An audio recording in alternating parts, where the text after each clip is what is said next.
Yo, what's going on, guys? And today I wanted to talk about Ben Simmons potentially going to the Denver Nuggets. Right now, it's being talked about that the most likely deal to go down is going to be Ben Simmons to the Denver Nuggets. That they are the sleepers that are recently have emerged as the front runners, replacing the Minnesota Timberwolves and kind of the Cleveland Cavaliers as the guys the most likely land Ben Simmons. And I did a little trade. So before we start this video, I want to hear down below your thoughts, your opinions. What do you guys think of this? Do you think this will be a good deal? And I think yes. I think it can be a good deal depending on the players given up and the assets. Right now, it looks like Jamal Murray will not be traded. Jamal Murray, execs have shot it down. Jamal Murray won't be included in this deal. Reportedly, Michael Porter Jr. will be.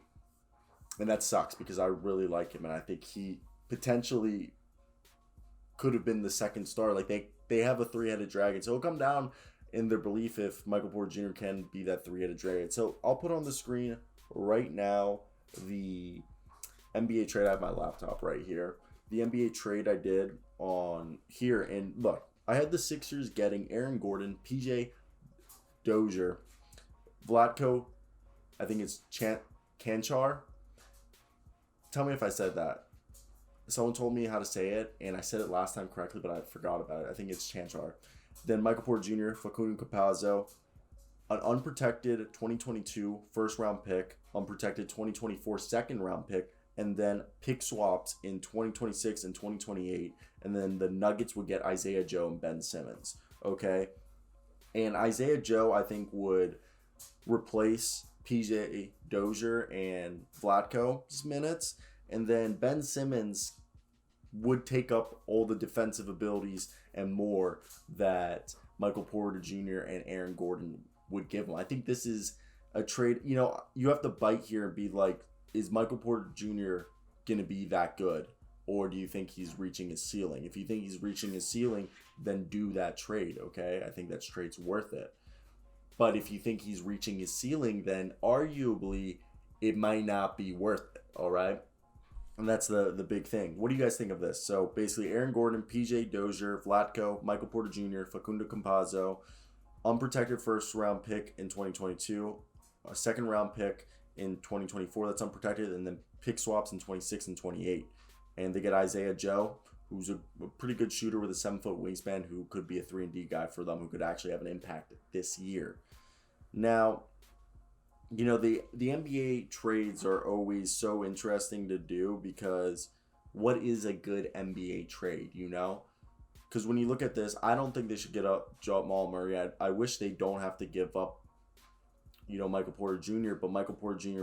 might have to be a must. I think Aaron Gordon, regardless, will be in this deal. I don't think they can do this deal without Aaron Gordon. So right here, like if they were trying to do a deal without Michael Porter Jr., they might have to gut the roster more than they'd like, you know? Because straight up, they need to clear about, I think it's $26 million. And to get there, I mean, they could do a deal where it's, you know, Aaron Gordon, Monte Morris. Probably you'd have to keep Facundo Campazzo on that trade. And I think it's going to be hard to do this trade without, you know, without our man Michael Porter Jr. in it. And then they would have to give up a lot of trade assets where I'm like, oh, do they want to do that, you know? Because you sit there and you're like, do they do this, you know? And they could do another trade with all those picks included. Maybe they add a few other picks. It would be Aaron Gordon, Monte Morris, Vlatko Chanchar, and Facundo Campazzo. Then you would probably add a few more picks and less protections, and then Ben Simmons straight up. So if they just want Ben Simmons straight up, then that would have to be Aaron Gordon, Monte Morris, Vlatko Chanchar, and Facundo Campazzo, which again is a deal we don't know if they'd want to make, because I don't know if I'd even want to make that if I was them. So it gets interesting. I'm looking down at my computer, by the way, guys. So it gets interesting because, like, do you want to gut the roster that much? I mean, obviously the Aaron Gordon, Monte Morris, Vlatko Canchar, Facundo Campazzo, and a bunch of picks would honestly be better for both sides. Oh, not both sides, just for the Nuggets side. The other trade is better for both sides, in my opinion.